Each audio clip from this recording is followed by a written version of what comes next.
i com el que es podia el que es pot passar per ser dones.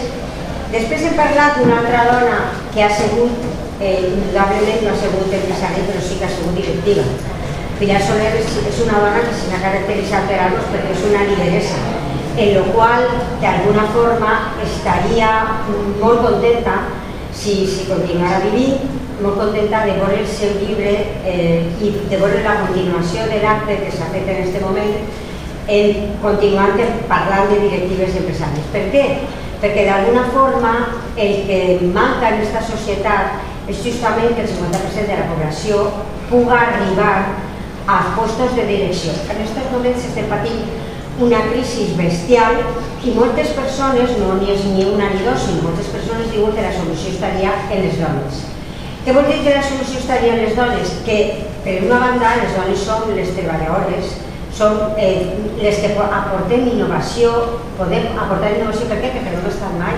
Quan no hem estat mai, quan arribem a un lloc d'alguna forma tenim que fer, tenim que dirigir en tota aquesta història que ha contat Soledad Muruaga, en tota aquesta història que ha viscut Pilar i en tota la història que es pot narrar Sara Berbel. I després, per a finalitzar, parlaríem de les idees que poden canviar el món. Fa falta que es canvi el món, indubtablement. El món que tenim és agrada de cap manera. Cada vegada l'estan estropeant més, també és una cosa certa. Per això, d'alguna forma, és molt interessant que escoltem aquestes dues dones. A banda, la primera que va parlar, que és Sara Berbel, jo no la coneixia personalment, hem estat en un dinar. Hola, Concha. Hem estat en un dinar i on està la directora de la Vida de Igualdad de la Iglesia. Voy a ir representando a Media Canal y aquí una feminista de toda la vida, Teresa Lleves, que supongo que las conocerás. Pero bueno, continuem la presentació. És molt interessant este llibre. Per què? Perquè l'ha escrit una dona que té molta experiència en justament allò que va contar i perquè va ser distingida en un treball que va tindre que fer als Estats Units precisament treballant per tots els estats sobre la situació, la posició i el que feien les dones com directament empresàries. Us estava contant en el dinar que va conèixer en teatres a Hillary Clinton i a Michelle Obama i que es va quedar enlluernada en la personalitat de Hillary Clinton, en la seva intel·ligència, en la seva destresa, però sobretot en el seu feminisme. El llibre tracta de dos coses que són complementàries. Per una banda parla de les empresàries i de les directives, que n'hi ha vegades que s'ajunten. Una empresària, lògicament, pot ser directiva o és directiva, però al mateix temps parla de lo que són les dones en relació al poder, no sols en el poder polític, en el poder empresarial, econòmic, que fa moltíssima falta, sinó també en el poder polític. I com estem en les hores que ja és molt tard, vaig a deixar que parlen les importants que són elles. Bé, moltes gràcies, Sílvia. La verdad es que es un placer total estar aquí en Valencia con mi amiga Maribel Cárdenas y de la mano. Es todo un honor y un lujo por mí que Julia Sevilla pueda presentarnos. La verdad es que es algo inesperado y por tanto estamos muy agradecidas. Efectivamente, yo os hablaré brevemente de este libro que en realidad está dirigido a todas las mujeres profesionales, todas aquellas que están en organizaciones y que están tratando de sobrevivir en ellas con mayor o menor fortuna.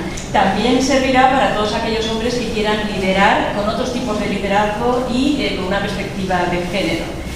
Y de alguna manera no entraré a explicar lo que dice el libro, sino qué es lo que, porque esto lo podrán leer todos ustedes, sino qué es lo que recorre el libro de manera transversal, ¿no? Lo primero que recorre el libro es una deuda, es un agradecimiento. Y en este caso es porque ni yo misma ni muchas de las mujeres que estamos presentes en esta sala no estaríamos aquí si otras mujeres antes que nosotras no hubieran puesto las bases, el valor, la lucha para que nosotras hoy pudiéramos estar aquí. Y esto es algo que está presente todo el tiempo en el libro, en el reconocimiento a otras mujeres que abrieron camino para que nosotras llegáramos. Tanto las que triunfaron como las que fracasaron, incluso perdiendo la vida. Esto es un tema que hablaremos en el siguiente libro, pero muchas de ellas dieron la vida y no triunfaron. Sin embargo, con sus trayectorias abrieron el camino para que nosotras hoy pudiéramos estar aquí y no en otros lugares de esclavitud. Para mí esto sigue siendo emocionante en cada momento del día y de la vida, ¿no? Cuando la ilustrada Mary Wollstonecraft se dirige a Rousseau, se enfrenta al máximo representante del derecho en esos momentos, en el siglo XVIII, le dice: cuanto denuncio lo hago en nombre de mi sexo y no en el mío propio. Desde hace tiempo vengo considerando que la independencia es la suprema bendición de la vida, base de toda la virtud. Por ello, conservaré siempre mi independencia, aunque para ello tenga que reducir mis necesidades o incluso vivir en un desierto. Fijaos qué reclamación de poder, de independencia, de autonomía que todavía hoy nos llega al alma, porque es la base para que nosotras podamos estar en lugares profesionales y tirar hacia adelante. Pero además, cuando Mary Wollstonecraft en el siglo XVIII dice esto, ella está poniendo las bases de la libertad real y efectiva. Las pone y, como digo, las recogemos después nosotras, con esa tremenda defensa de la independencia, que al final es lo que las mujeres profesionales hacemos en el día a día. Cuando la escritora Virginia Woolf, que tenéis que recordar que además de escritora era emprendedora, puesto que era propietaria de la famosa editorial Howard Press, junto con su marido, porque esto a veces se olvida, pero fueron los primeros en publicar algunos de los fundamentales libros, ella nos dice: mi credo es que si perduramos un siglo o dos y tenemos 500 libras al año y un cuarto propio, si nos adiestramos en la libertad, conseguiremos realizar esas obras. Y sostengo que la libertad vendrá si trabajamos por ella, y que vale la pena trabajar hasta en la oscuridad y en la pobreza. Fijaos, la una desde el desierto, en cualquier tipo de abismo, la otra hasta en la oscuridad y en la pobreza, pero nos están diciendo: cada una de estas palabras nos aleja de la esclavitud y nos permite tener ideales, deseos y después llevarlos a la práctica. Y por eso os decía que el imperativo moral de la deuda, que en este caso se deriva del agradecimiento, es el primer sentimiento que inspira este libro. El segundo es la transgresión, claramente, porque debemos atrevernos a desobedecer las convenciones, todos estos mandatos que se nos han impuesto desde que hemos nacido. ¿De qué tipo? Las mujeres no emprenden. Las mujeres deben gustar a todo el mundo. Las mujeres son buenas trabajando, pero no liderando. Las mujeres con poder están solas, nadie las quiere. Esto sigue apareciendo titulares, yo ahora no estoy aquí haciendo una clase, pero os podría dar titulares de diarios muy reconocidos donde esto sigue estando presente. En el libro hallaréis muchos de estos imperativos que a veces cristalizan a las propias mujeres, incluso inconscientemente y de manera colectiva, y por ellas atravesamos todas nosotras. En principio, el dilema sobre si aceptar el puesto de decisión que se nos ha ofrecido o no aceptarlo. Después, la inseguridad en el ejercicio del trabajo, la duda ante las decisiones que debemos tomar, la imagen que tenemos que mostrar, que esto en nosotras siempre es una especie de espada de Damocles, el miedo al castigo si no actuamos como se espera de nosotras, el miedo al ostracismo, la enorme culpa.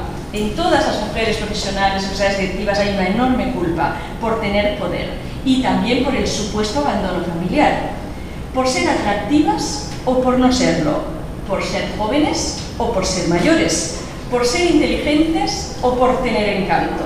Y esto se debe a la penalización social de todos estos comportamientos cuando se están produciendo en mujeres profesionales. A esto nuestras colegas norteamericanas lo llaman the double bind, que quiere decir el dilema de la doble atadura. Es decir, cuando las mujeres se comportan de acuerdo con el estereotipo masculino de dirección, entonces se las considera competentes, pero no gustan. Son como hombres, se las acusa de ser masculinas. Pero en cambio, cuando adoptan el estereotipo que se espera de las mujeres y entonces se comportan de forma comprensiva, consensuadora, sensible, bueno, entonces gustan más. Pero ¿qué pasa? No son consideradas competentes. Es decir, se las penaliza en un sentido y se las penaliza en el otro. Por eso se llama la doble atadura de Double Bind. Y contra esto solo tenemos una opción, en mi opinión, y es romper de una vez por todas con los estereotipos según el género. Es decir, tenemos que actuar con libertad, cada una de nosotras siendo fiel a nosotras mismas, sin complejos y con los rasgos de carácter que queramos desarrollar. Correspondan al estereotipo masculino, correspondan al femenino o a ambos al mismo tiempo, que ya os digo que seguramente es lo más usual. Y esto es igualmente válido para los hombres, porque de hecho todos los estudios más recientes nos están mostrando que el líder ideal es aquella persona que tiene características que tradicionalmente se han adscrito a lo masculino y otras que se han adscrito a lo femenino. Esto es lo que ahora se llama el liderazgo transformacional y es lo que también comporta una actitud de liderazgo emocional, etc. Es decir, seguramente tendremos características masculinas y femeninas, consideradas masculinas y femeninas, pues no importa, esas son las que tenemos que desarrollar cada una de nosotras. Pues bien, como dice Susan Sontag, que como sabéis es una de las más brillantes intelectuales del último siglo, las mujeres debemos atrevernos a desobedecer los mandatos que recibimos a lo largo de nuestra socialización. Ella lo dice mucho mejor que yo. Ella dice, las mujeres tienen otra opción. Pueden aspirar a ser inteligentes, no meramente encantadoras, a ser competentes, no solamente cuidadoras, a ser fuertes, no simplemente gráciles, a ser ambiciosas para sí mismas, no solo para los demás. Y en lugar de tratar de ser como niñas y mantenerse jóvenes tanto como sea posible, pueden optar por convertirse en mujeres adultas mucho antes y en permanecer activas mucho tiempo, disfrutando de largas, eróticas carreras, tanto como sin duda son capaces. Pero claro, esto no lo podremos llevar a cabo sin poder, tal como muy bien señalaba Julia al principio. Yo afirmo rotundamente que es mejor tener poder que no tenerlo. ¿Quién ha dicho que es mejor no tener poder? ¿Quién ha conseguido convencernos de ello? ¿Cómo nos lo hemos creído? El poder es la capacidad de hacer, de realizar, de transformar. ¿Cómo queremos estar en el mundo si no podemos incidir en él? ¿Cómo inventaremos, cómo crearemos obras de arte? ¿Cómo vamos a impulsar nuevos modelos sociales si renunciamos al poder? ¿Tenemos bastante con el pequeño mundo, con las 4 paredes de un hogar? Este es el gran dilema con el que se enfrentan muchas mujeres cotidianamente. En el libro encontraréis estas mujeres y algunos ejemplos de ellas que se han debatido en estos dilemas y que los han resuelto mejor o peor. Pero lo más determinante ha sido la soledad. La historia y los estudios, en el libro hay muchos estudios, los más modernos sobre estos temas, muestran que cuando las mujeres están solas en equipos masculinos o están en minoría, no son libres para expresarse tal como son. Y entonces se adaptan a los modelos dominantes. ¿Cuáles son los modelos dominantes? Pues en estos momentos son un hombre clásico, orientado a objetivos, con una estructura más bien jerárquica o autocrática. Tengo que decir que este es el modelo predominante, pero que tampoco satisface a muchos otros hombres que querrían otros tipos de estructura y otros tipos de organizaciones. Por eso, por lo que tenemos que trabajar es por nuevos liderazgos y por nuevas formas de actuar. Entonces, si la soledad es el gran problema, ¿cómo lo hacemos para ser muchas? Para acceder masivamente a puestos de decisión, porque es la manera de poder ser libre, que haya muchas. Esta es la gran pregunta.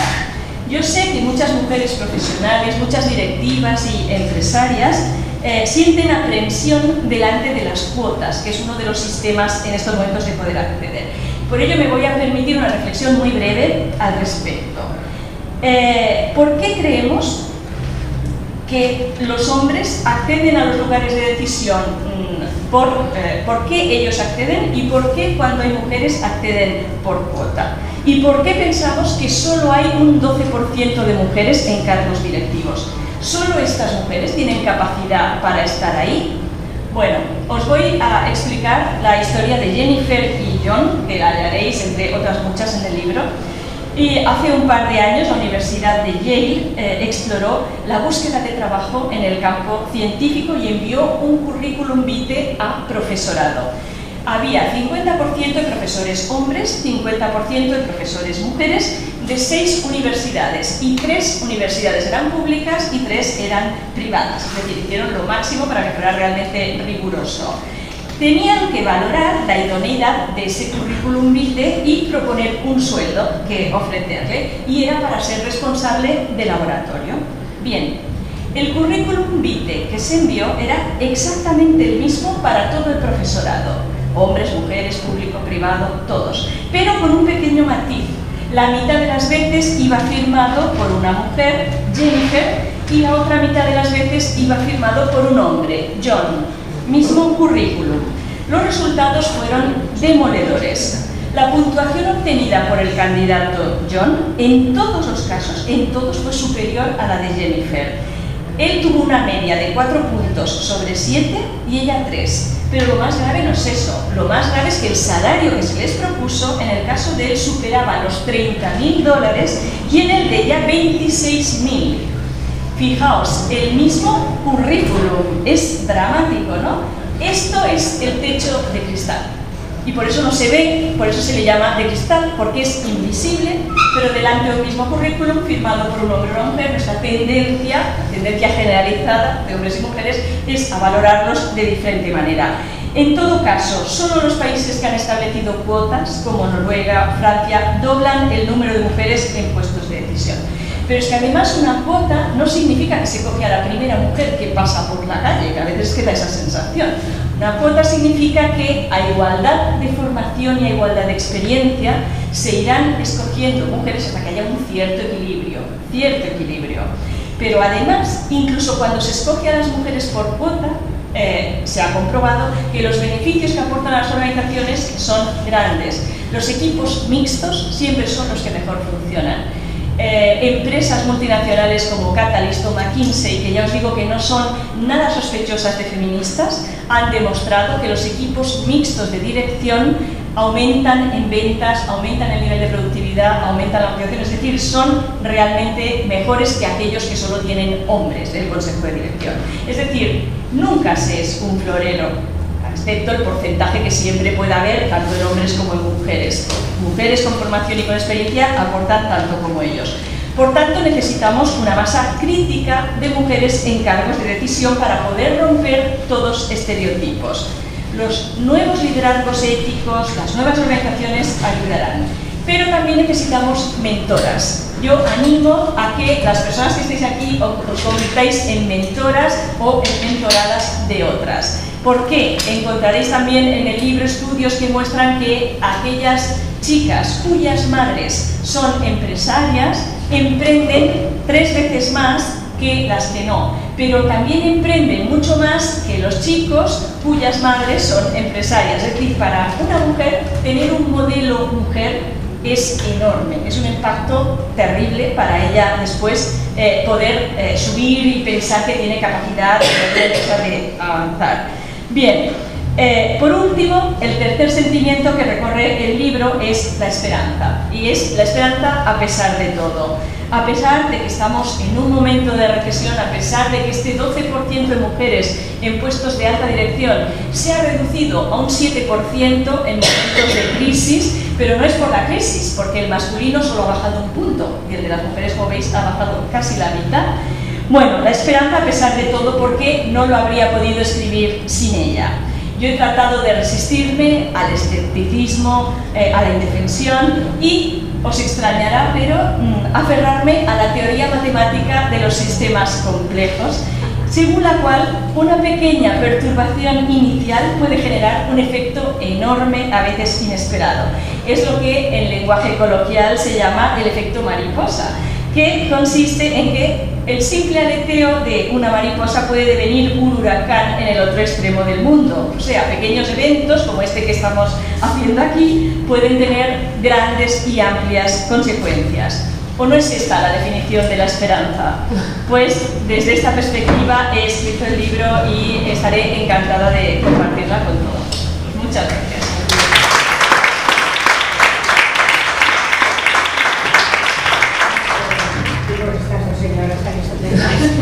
Con las cuales he tenido la oportunidad de estar comiendo y de compartir con ellas un tiempo muy agradable. Sara Berber, que acaba de explicarnos también la parte de directivas empresarias, Maribel Cárdenas y otra autora, Natalia Pareo Mosquera, que no está en este momento.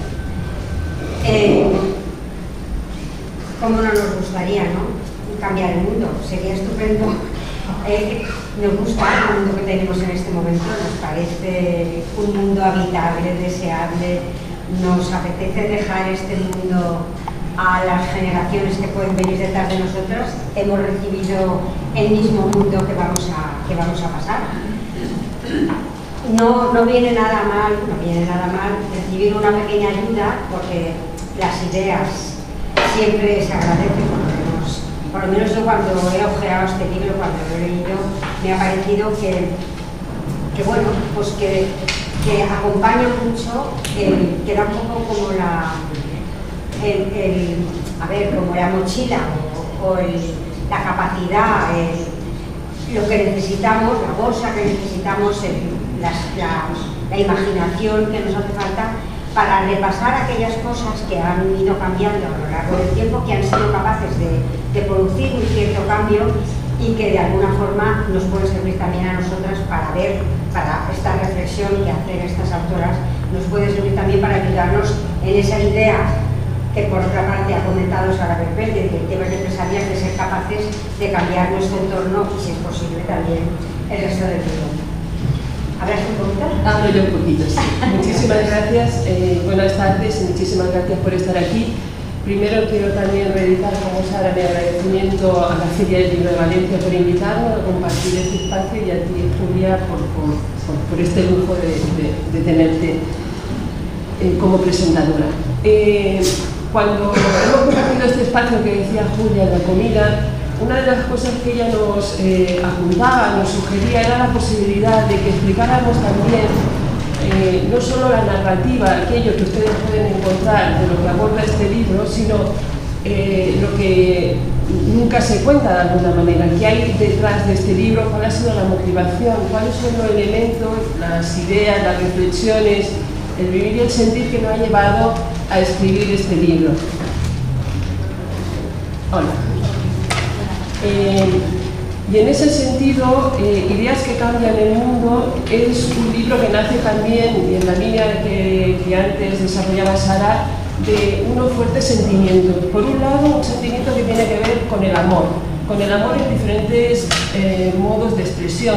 Uno es el amor a través de la amistad que nos une a las autoras, a Sara, a Natalia y a mí, una amistad que se ha ido gestando a lo largo del tiempo y que además surge de nuestro compromiso con las políticas públicas. Nosotras nos conocemos trabajando activamente por la defensa, en aquel momento, de una ciudad de Barcelona igualitaria para mujeres y hombres, libre de violencia contra las mujeres. Ahí coincidimos y de ahí y de esa relación de amistad surge la posibilidad de hacer este libro, ¿no? Surge de esa amistad que es una forma de amor y que de alguna manera trasciende nuestra amistad en concreto, y creo que es importante también reconocer cómo la amistad ha sido un elemento sustantivo en la vida de las mujeres y también en muchas de las autoras que pueblan las páginas de este libro. Y surge del amor también a todas las mujeres que nos han precedido, como antes dijo Sara respecto a su presentación. Surge del amor a mujeres como Pilar Soler, que antes presentaba su libro, y de tantas y tantas otras mujeres que han hecho posible el mundo que hoy habitamos y los derechos que hoy podemos gozar. De alguna manera es un acto de amor y reconocimiento a todas aquellas mujeres que hicieron posible, que soñaron y lucharon por una utopía y que estamos viviendo hoy su deseo, su sueño y su utopía. Por tanto, era un acto de genealogía, era un acto de homenaje y era un acto de reconocimiento a todas las mujeres feministas, revolucionarias que poblaron las calles de Europa en los siglos XVIII, finales del siglo XVIII, XIX y XX y a principios del XX, porque además queríamos recoger esta genealogía concretamente de las mujeres, y luego lo explicaré un poquito más, de las mujeres feministas y de izquierdas que hicieron posible un mundo mejor. De ahí surge este inicio del libro y además de la afirmación de unos valores determinados. Por eso nos interesa rendir un homenaje a esas mujeres, muchas veces doblemente olvidadas, como Pilar Soler cuando le decía a Rosa que tenía 3 pecados mortales, ¿no? Ser mujer, ser republicana, ¿no? y feminista. Efectivamente, a estas mujeres, ¿vale? A estas mujeres le queríamos rendir un homenaje y recuperarlas porque estábamos convencidas en la defensa de unos ideales que ellas, por los que ellas lucharon y que articulan este libro. Cada uno de los capítulos es uno de los principios por los que ellas, muchas de ellas dieron la vida, que articulan nuestras sociedades democráticas y que nosotros pensamos que son de rabiosa actualidad todavía, ¿no? Son los principios de la modernidad, es el principio de la igualdad, es el principio de la libertad, es el principio de la justicia social, tampoco reconocido en estos momentos que vivimos, el principio del internacionalismo, desgraciadamente también tan olvidado, y es el principio también del amor y de unas relaciones amorosas, libres e igualitarias. Queríamos recorrer todos estos principios políticos que nos parecen sustantivos su defensa en estos momentos, de la voz, de la mano, como decía, de las mujeres que poblaron la izquierda europea, el contexto occidental, que es el que nosotras compartimos, somos herederas efectivamente. Esta era nuestro deseo, nuestra voluntad, el porqué, ¿no? La gestación, de dónde nace este libro, la gestación de este libro. Y también un sentimiento que también ha sido muy importante, que fue la indignación y la voluntad y el deseo de reparación. Antes lo comentaban las compañeras en la presentación de libros anteriores, cómo las mujeres caemos en el olvido, la facilidad con que las mujeres, ¿no?, estamos en el olvido, ¿no? Cómo la historia es tan absolutamente injusta hacia nosotras, cómo era imprescindible reparar el olvido, ¿no?, ante las mujeres somos condenadas, ¿no? Un olvido que tiene que ver con eso que se ha venido a llamar androcentrismo, que tiene mucho más que ver no solamente con una ausencia de mujeres de la historia, ¿no? Ahora justo en la Comunidad Valenciana se hizo el último estudio sobre la presencia de las mujeres en los libros de texto de la enseñanza obligatoria. Seguimos estando en la misma situación que antes. La presencia de las mujeres es anecdótica y cuando las mujeres aparecen, no aparecen por ellas mismas, sino que aparecen en función de su relación con hombres significados, ¿no? Por tanto, no solamente estamos pidiendo que aparezcan las mujeres, no estamos haciendo solamente una demanda o una reparación cuantitativa de traer a la luz, de traer a la vida nuevamente mujeres que aportaron en las diferentes disciplinas y los diferentes movimientos sociales, sino que queremos recuperar también esa desvalorización de las aportaciones femeninas. Es como si nos hubieran mutilado absolutamente la mitad de la humanidad y el legado de todas ellas, ¿no? Victoria Sau, que seguro que ustedes conocéis muy bien también, que nos abandonó desgraciadamente en noviembre pasado, ella además también en un libro editado aquí en la Comunidad Valenciana, en el Seminario de Alicante, en la entrada, tiene una cita preciosa en la que dice que es como si las mujeres, como si las niñas y las mujeres nos despertáramos en cada generación y los hombres lo hubieran hecho todo, ¿no? Yo creo que una de las definiciones más bonitas para describir lo que es el androcentrismo, no solamente no están las mujeres, sino que además las lógicas con las que se ha construido el mundo han sido unas lógicas absolutamente masculinas. Por tanto, cada una de nosotras, individual o colectivamente, afortunadamente, si lo podemos hacer de forma colectiva, tenemos en cada generación que volver a recuperar nuestra memoria colectiva. Tenemos que sacar del ostracismo y del olvido absoluto a aquellas mujeres que han contribuido al desarrollo de la mitad de la humanidad.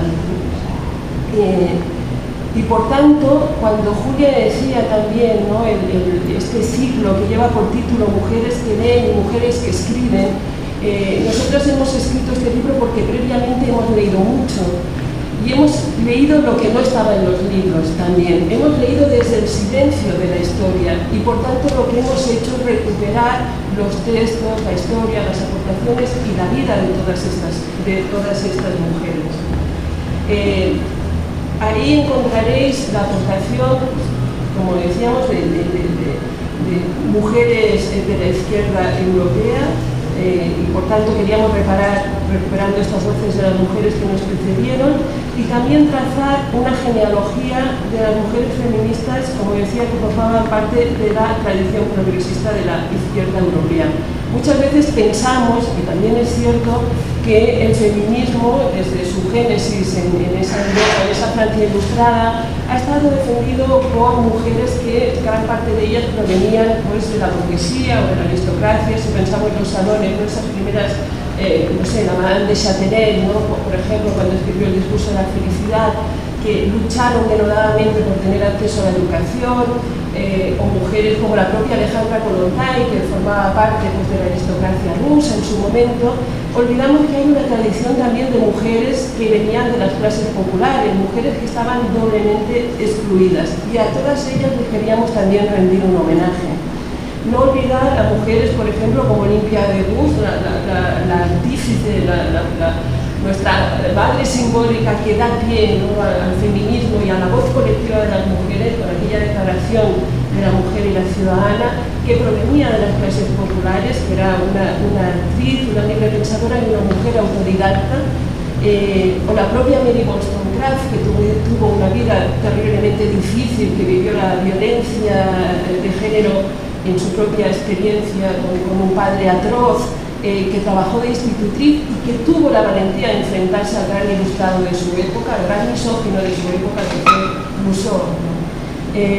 La grandísima Flora Tristán, por ejemplo, ¿no?, desplazada, la paria de las parias, ¿no?, la peregrina desplazada que vivió la dureza extrema, ¿no?, en las calles de París junto con su madre, que entró a trabajar a los 15 años en un taller, que vivió también justo por este marido situaciones de violencia terribles, que fue precursora además, aunque esto nunca fue reconocido, ¿no?, a la que le debemos le debemos tantísimas cosas, a Flora Tristán también, pero entre otras cosas esta visión de sumar los dos ejes de discriminación que estaban viviendo las mujeres en ese momento, que era el de género por mujer y el de clase social, cuando ella decía las mujeres somos el proletariado, las proletarias del mismo.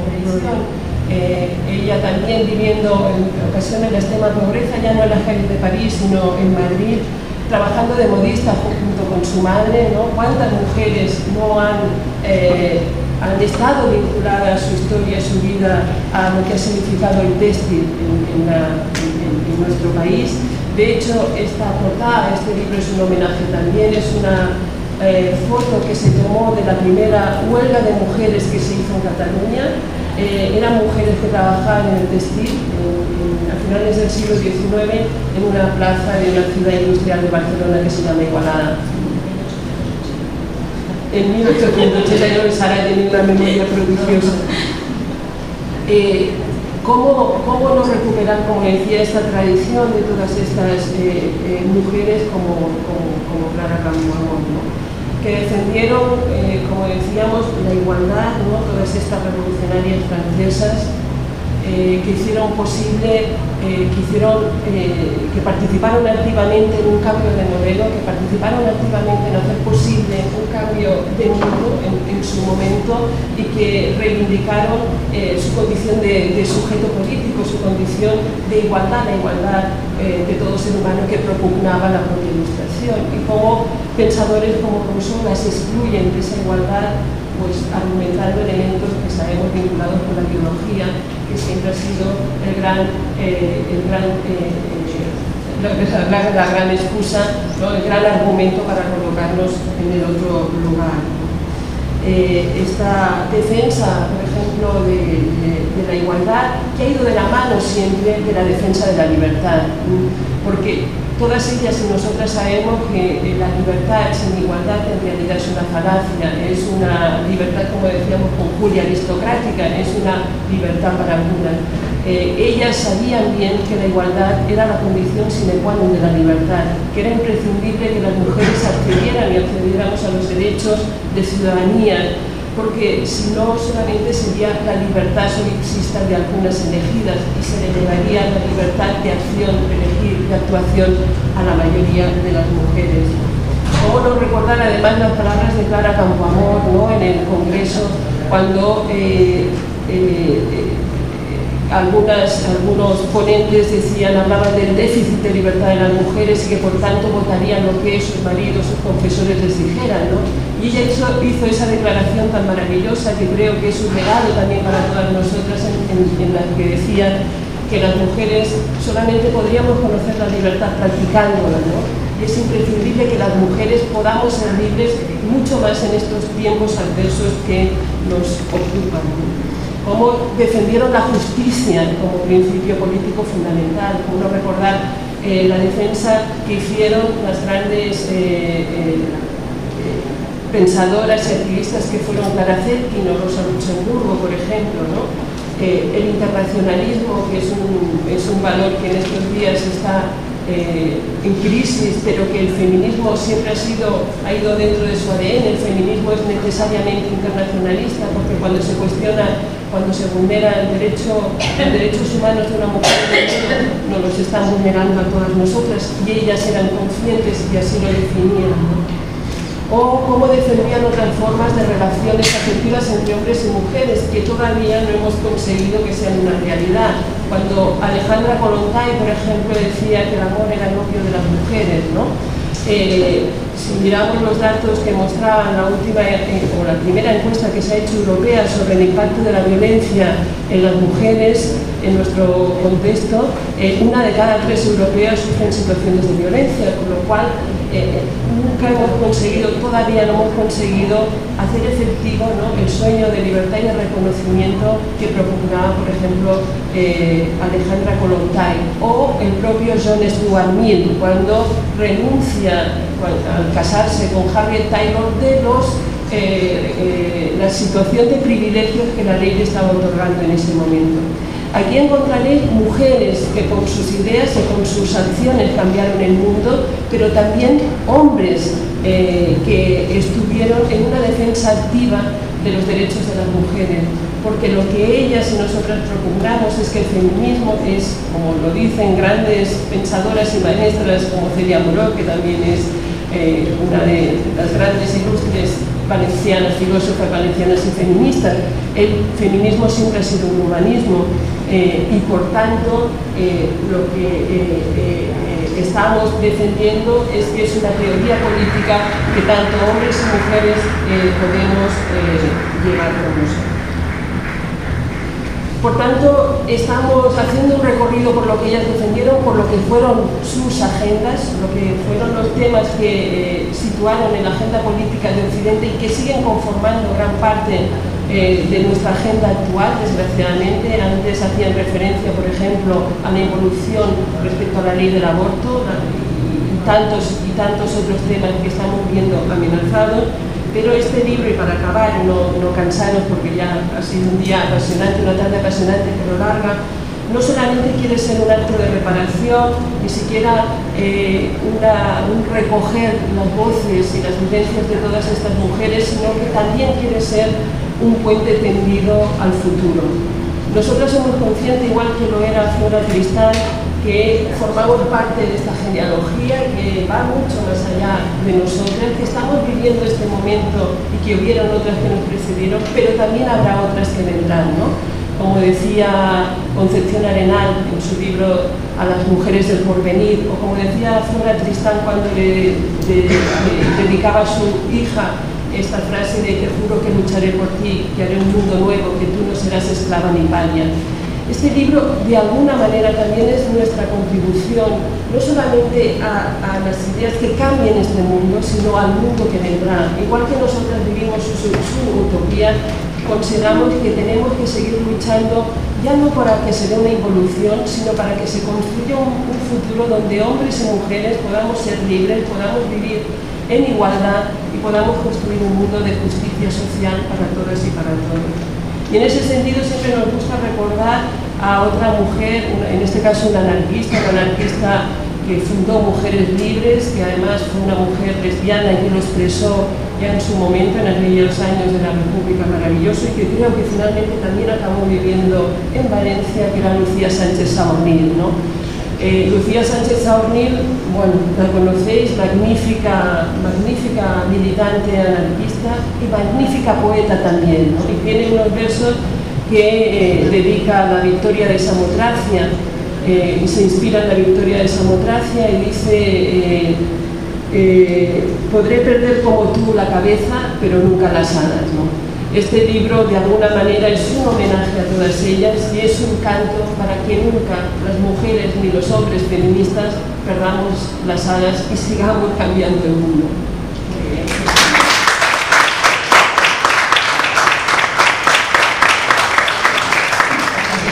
Tal como dice Maribel, la portada efectivamente muestra de quién queríamos hablar, ¿no? ¿Dime? Claro, queríamos hablar en este caso de las mujeres trabajadoras, es decir, de aquellas que querían cambiar las estructuras, porque no todas las facciones del feminismo han querido cambiar las estructuras. Ha habido algunas y aún ahora pues, que quieren acceder al poder, como a la cosa que quieren, pero no cambiar la estructura social. Entonces estas son las mujeres que realmente querían cambiarlo, y tal como decía Clara Zetkin, que es una de las que tenemos aquí, decía: ¿qué queremos? ¿Reforma o revolución?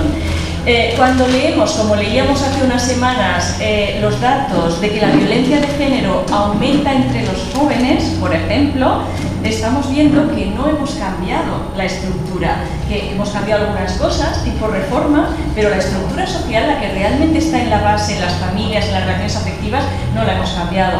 O cuando leíamos, nosotros allí, como Piqué juega en el Barça, yo creo que en Cataluña las noticias de Shakira y de Piqué están en todas partes, pero cuando leíamos que Shakira decía: no voy a grabar más vídeos con hombres porque Piqué no me deja, frase textual, no me deja, teniendo en cuenta que es su profesión, es una mujer profesional que vive de esto, no va a poder grabar más porque él no la deja. Esto muestra que la estructura no la hemos cambiado, y este libro está dedicado a aquellas que querían cambiar la estructura, y por eso les hemos hecho un homenaje, porque son las grandes silenciadas, justamente porque nunca sirvieron al poder.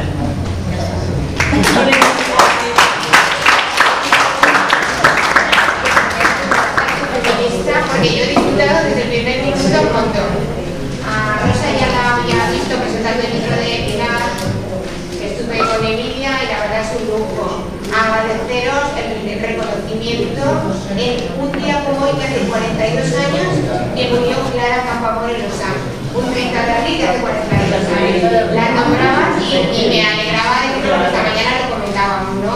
Aquí tenemos maestras feministas, Julia, Teresa, Rosa, todas ellas que un poco también gracias a las que abrieron son nuestros espejos donde nos miramos, ¿no? Yo además a los 14 años empecé a trabajar en el textil hace ya muchos años, soy una mujer muy transformática también y me siento muy Clara Campoamor muchas veces, ¿no? Agradeceros el recorrido, agradeceros todo lo que habéis dicho en un día tan importante como hoy. Gracias, Julia, la carta ha sido maravillosa. Y ya no tendrá que ser bien, ¿no? No, pero bueno, es igual. Haremos una cita de estas que las mujeres le escriben. A usted, a vosotros, gracias. Bueno, muchísimas gracias, porque la verdad es que ha sido una tarde densa, intensa, interesante y que hayáis estado aquí con nosotras ha sido completo, vamos. Muchísimas gracias.